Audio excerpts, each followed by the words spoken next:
everyone. I know I am your last session until you get to go eat this delicious lunch, so I will try to keep it as engaging as possible. My name is Sarah. Today we are going to talk through DAOs. You will be able to walk away being able to explain what a DAO is, how it works, and why it matters. By way of introduction, I work at a startup called Upstream. We do DAO infrastructure. And my confession is that a year ago, I would not have been able to explain what a DAO is to anyone. So, it can be done. You'll be able to very easily, very comfortably explain to your friends, your partners, your grandparents what a DAO is, why people are talking about it. So let's get started. I would love if you could raise your hand if you at least have heard of the term DAO. Okay.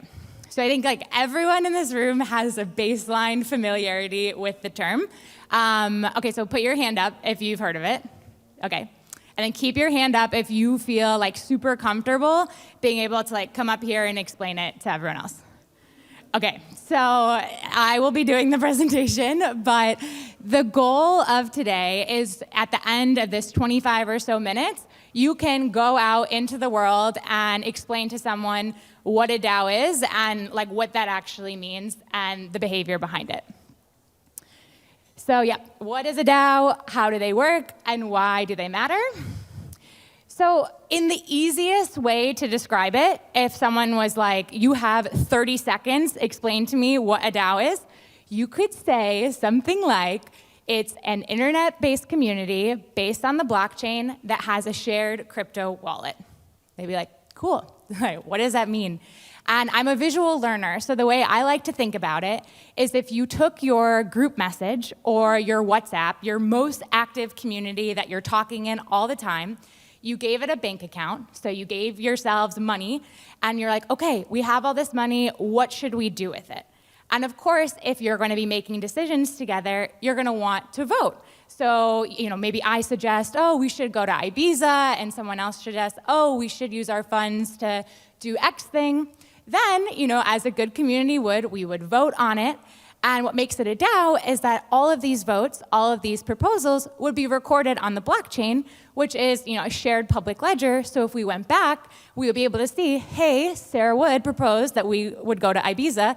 This proposal was defeated. No one voted on it. And people would be able to see this is what the DAO is doing. This is what the community wanted to do.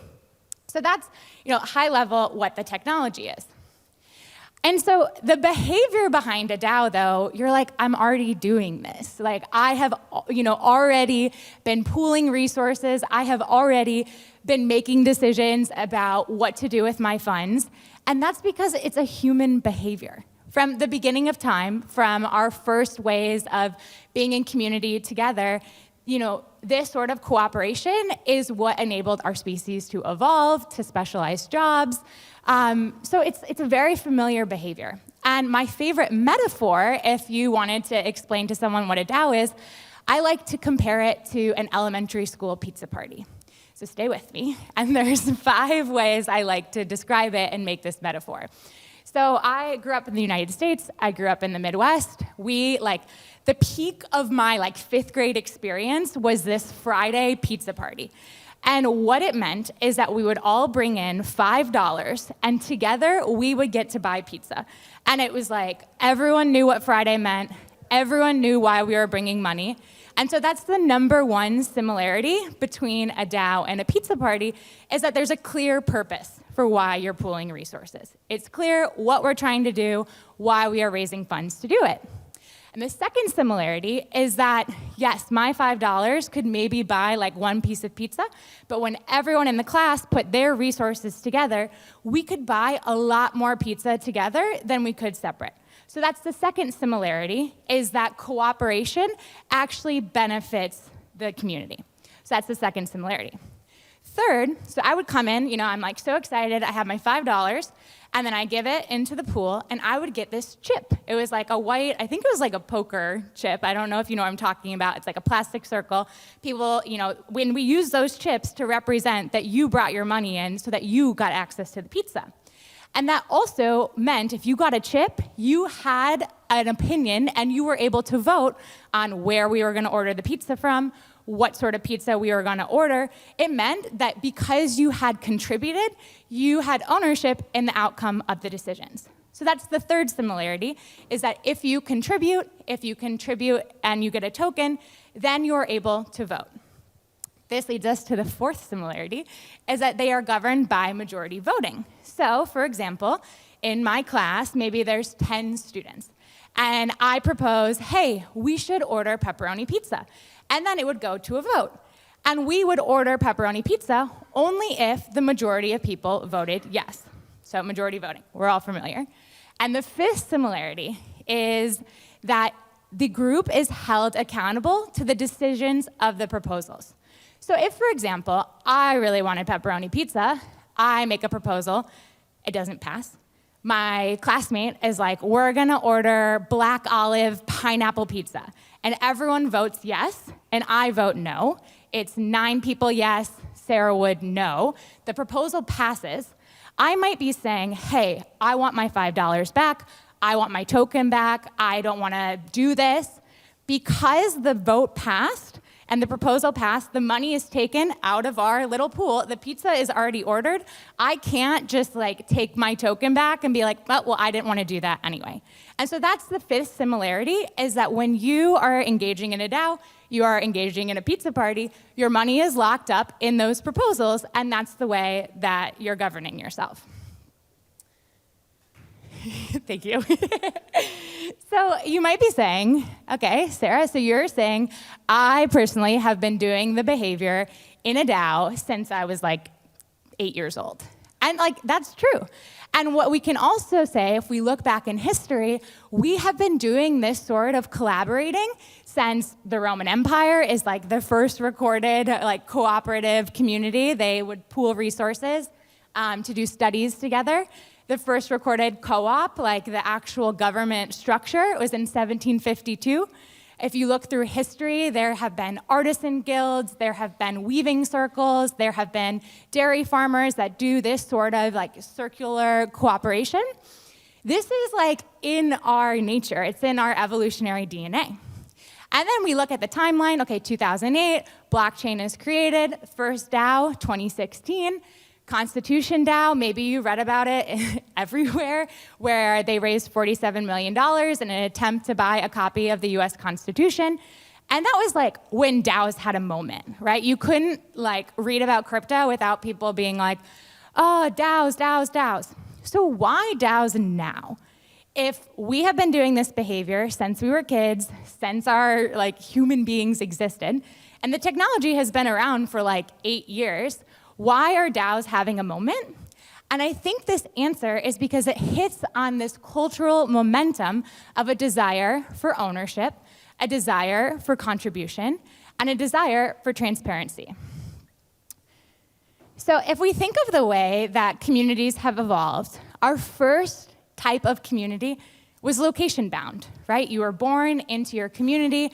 You probably were friends with the people in your village, in your neighborhood. You married maybe the people that lived across from you. You didn't really leave your location. Your geography bound what you were able to do.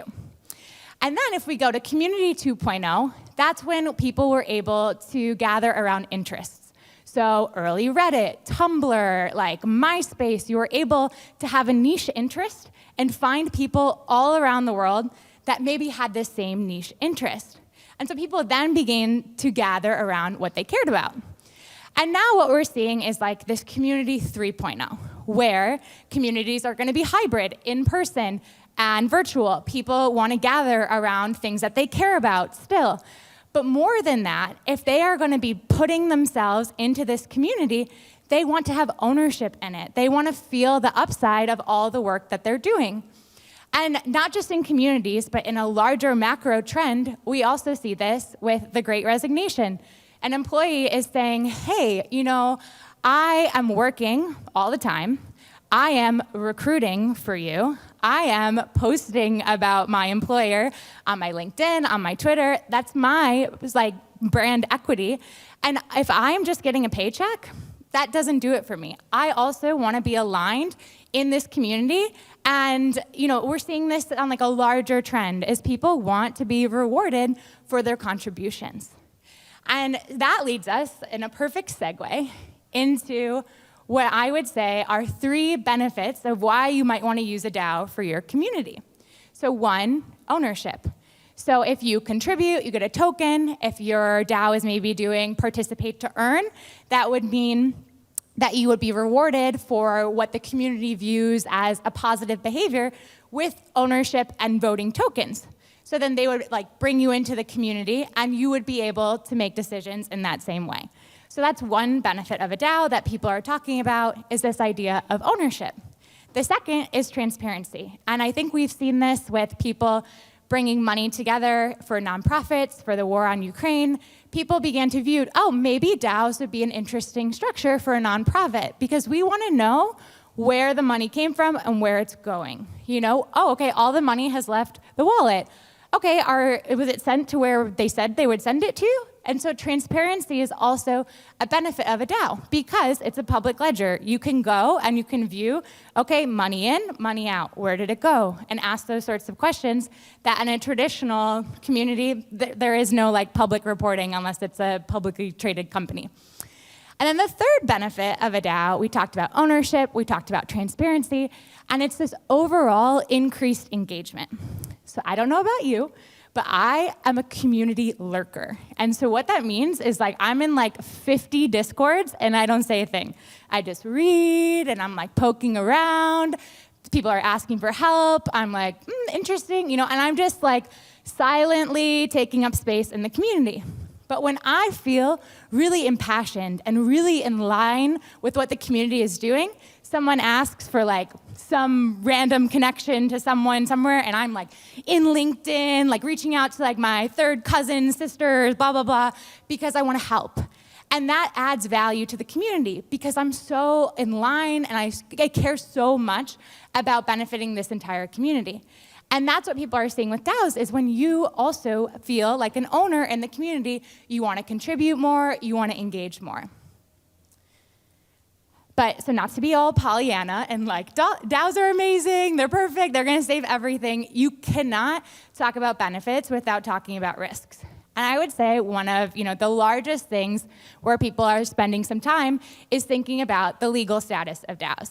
And I think there is a little bit of a misconception that a DAO is a legal structure, because it's not.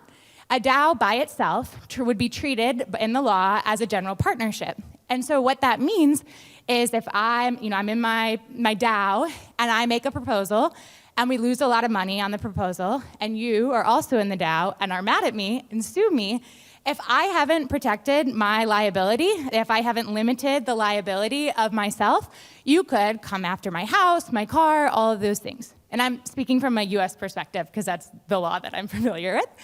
And so one, we have to make sure that if you're setting up a DAO and you're clear on what your activities that you're doing, making sure that you are working in line with the existing legal structures in your country. So should you be wrapping it in a nonprofit? Should you be wrapping it in an LLC? Are you making sure that you're not going to be treated as a security under the law? So working hand in hand with legal guidance to make sure that you are protecting yourself and you're protecting your members and that you know what you're doing. I think that's really important because it's so easy to be oh my God, it's a DAO, and then go on into the world. Making sure that you are walking in line with what is legally okay in your country. So one, legal. Two, with any sort of thing in crypto, you want to make sure that you are protecting your own assets. So that's there's a risk of hacking, right? If you share your seed phrase, if you click a bad link, it's possible someone could hack into your account. There's no central person that can reset your password, So generally, cybersecurity, crypto security, want to make sure that you are also taking care of your passwords, your seed phrases. And then the third biggest risk is just general human coordination failure. Because yes, a DAO is technology, but what we've all been clear on is that the behavior is human. And so that opens up to human liabilities of, okay, if someone owns a majority of the DAO, and the governance hasn't been set up to balance that, right? So if it's just majority voting and there isn't a quorum or some other operating procedure that will check that person's power, it's possible that this person that has all the power could liquidate the treasury and send it to themselves, right? Human failure. Secondly, it's possible, that maybe people aren't engaged in the DAO. So if people don't feel like they know why we're organizing, they don't know what we're trying to do, it's not clear what the purpose is, maybe they won't be making proposals and they won't be having any activity, and that would be a human organization failure. And then I guess another potential risk of being in a DAO and just like general human failure is that people might just not be participating. So none of the proposals pass, or that could be something where there would just be no activity. So we talked a little bit about what a DAO is, how it works, what the behavior is. But so what are people doing in DAOs right now? And I would say that there's 5 use cases that we're seeing actively today. So we talked a little bit about the crowdfund, right? Constitution DAO, there's a Links DAO, they want to buy a golf course, there's several in the news single-purpose DAOs where it's very clear the one action that the DAO is gathering to do. So that's one example. A second use case would be similar to this, but with repeated, an investment strategy, would be an investment club, where it's people coming together. It's clear that they're trying to figure out what actions to take, what to invest in, be it digital or virtual or real assets, so an investment club. Third would be a social club, so like the Friends with Benefits DAO or the Boys Club Crypto or any of those DAOs that have a social component where you are buying a token so that you can have access to the events and access to the community. So that's a social DAO. A fourth use case would be a nonprofit, which is what we saw a lot with Ukraine, other different use cases in philanthropy where people want a little more transparency into where the nonprofit is spending their money. And then the fifth current use case that we see would be a learning DAO. So there's a DAO called Crypto Culture and Society. It's set up a little bit like a college where you pay for the token, and with that, you get access to the classes, you get access to industry experts, there's field trips. So those are the 5 current use cases that we're seeing. But so where does that mean that we're going? And so there was an estimate for the current DAO market cap today to be around $10 billion. This was like a week ago, or 2 weeks ago. So, but that's the current market. And if we see, there's also an estimate that by 2027, it will be around $250 billion. Okay, so in 5 years, what's gonna happen? How do we get from what it is today to what it is then? And I think that there's 3 levers that really will propel growth and really will propel movement if it's possible. So the first, I would say, is this overarching setting an industry standard for legal. So as an industry, figuring out what are we going to do legally, what is the safest way to set up your DAO, how do we protect members? In the same way that YC created the SAFE, it became a bit of an industry standard. What is the SAFE equivalent for DAOs? And overarching, that means collaboration with legal, collaboration across all of the players in the industry, figuring out how do we protect ourselves legally, and that way, everyone's protected. So 1, I would say, is creating a legal standard. 2, I would say, is simplification of jargon. So everyone here in this room is with me. It's like DAO, pizza party, I do this behavior, I know it. But if you come up to someone and you're like, decentralized, autonomous organization, you can see their eyes glaze over a little bit. And so just figuring out what language is needed, what language is clear, what language is effective, because it's essential that everyone understands what is happening and how to use it. And that's how we add a more diverse user base and just make it actually useful. And then the third thing I think needs to happen is some really hard conversations around what a DAO actually is and how we should use it. Because there's a bunch of trade-offs, right? If you're completely decentralized, and that means that everyone gets one vote, are you effective? our proposal is passing? What if someone is an industry expert? Should they have more voting power? Should they be able to, should there be pods? Figuring out those trade-offs between equity and efficiency, figuring out the trade-off between on-chain and off-chain voting. So what that means, traditionally, in the purest DAO in the world, it means that every single vote would be recorded on the blockchain. So that means if I made a proposal, even a bad proposal, my Ibiza proposal, for example, on the blockchain, every single vote would be recorded. So if we were in this room, there's 100 people and 100 votes. And on each of those votes, we would be paying gas fees of $50 to $500. So it's prohibitively expensive for us to participate. And that means that it's inaccessible. Because if we are paying for every single vote, one, we're not going to vote a lot, and two, not a lot of people can use the structure like this. But okay, we flip it and we use more off-chain voting. So that means using a poll that's representative of the proposal, and then there's a small group of core contributors or representatives who would take the results of the proposal and then execute it onto the blockchain. And this is one of those human coordination risks, where what if, our group, we really trust them, but what if someone goes rogue and they're supposed to be representing us and representing what we decided, and then they decide to, vote however they want, take the assets out of the treasury, we have to figure out, okay, so what works? What is the balance between efficiency, getting stuff done, keeping people safe, and also making sure that people can use it?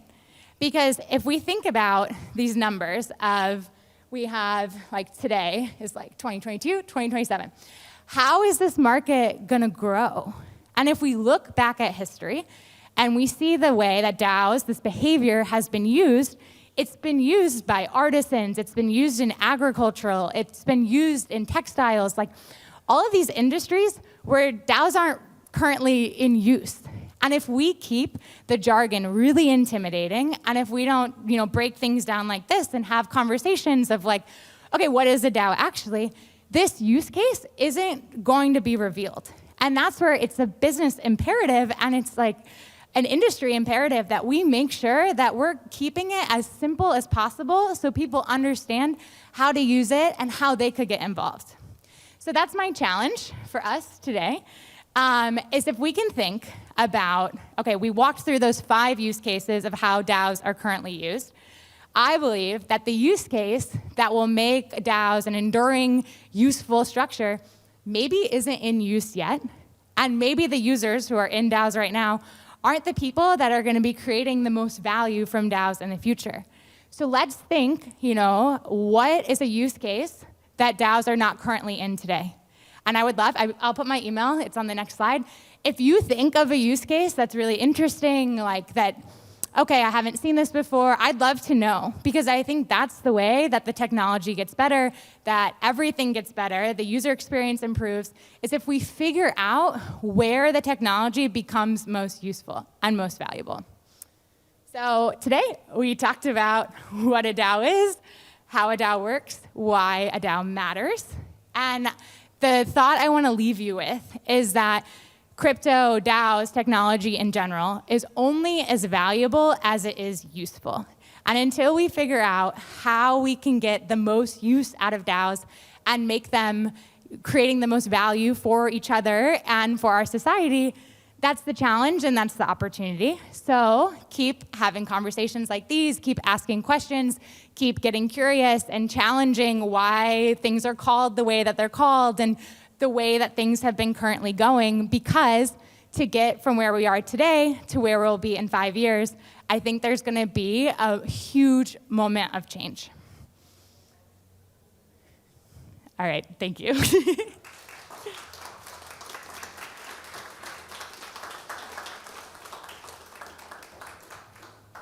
So I think we have 2 minutes, 3 minutes for questions, because we started a little late. But thank you, everyone, for your engagement and the smiles. I really appreciate it. All the eye contact.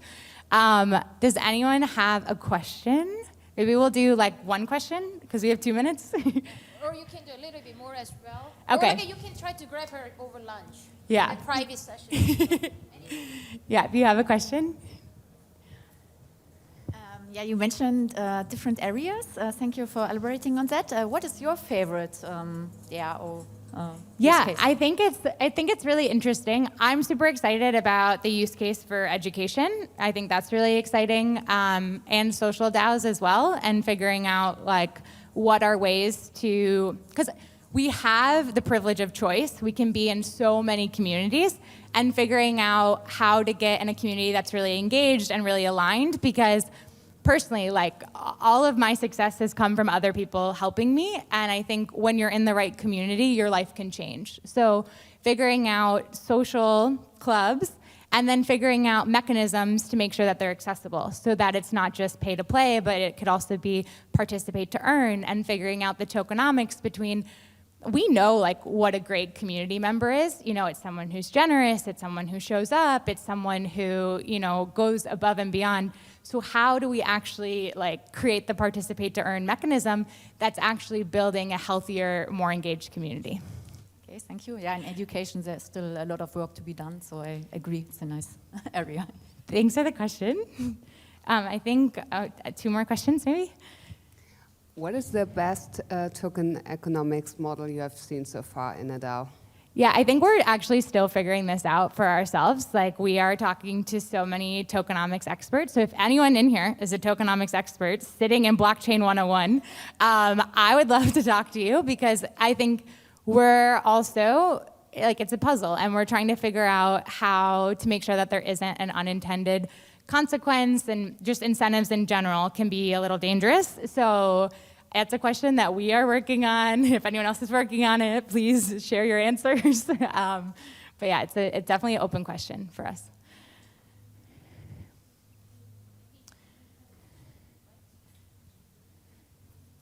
Do you use a DAO at your company, at your startup? Or do you use the principles of it? Or I'm very interested in applying the DAO principle in businesses of today. Totally.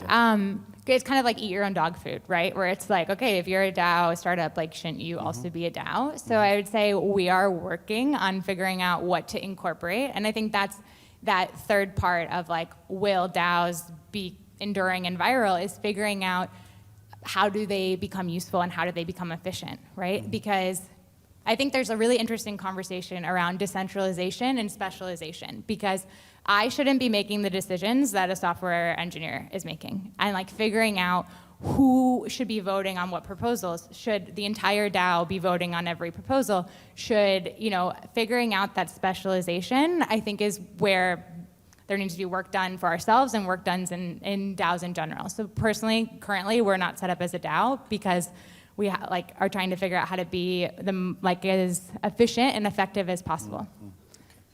Thank you. Oh, maybe last one? Sports. Thank you. Hi. So we are building a DAO a bit specific. We are dealing wines and spirits at Farandole. It's called Farandole, and it literally means a long human chain, for the record. So we are very interested by subnets. I'm just out of the other room talking about subnets, and I'd love to know if already you have some ideas how across subnets between DAOs we'll be able to send across those NFTs and other kind of tokens between each others, because we will have our own subnets, obviously, and I'd love to know more about those very exciting news with the subnet. Yeah, I think like inner DAO finance is like a really interesting opportunity, in the same way, like if you saw Carta, right? They started as a cap table software, and then they created Carta X because they had a marketplace. And I think, I mean, we look a lot at how to consolidate the DAO stack to make it more efficient even to use and to start a DAO. And I think like 2.0 of that is like, what does horizontal consolidation look like, in the way of, okay, if I have tokens in your wine and spirits DAO and I want to like trade them with the hummus DAO, like what does that look like? Where's the marketplace? Like, is it a liquid market? And so I think that's also really exciting. The more DAOs that there are, because if there's only a couple of DAOs, it's going to be really illiquid. The price is only set in a transaction, but figuring out what that inner DAO finance looks like is also, I think, a real opportunity. Thanks for the question. Thanks, everyone.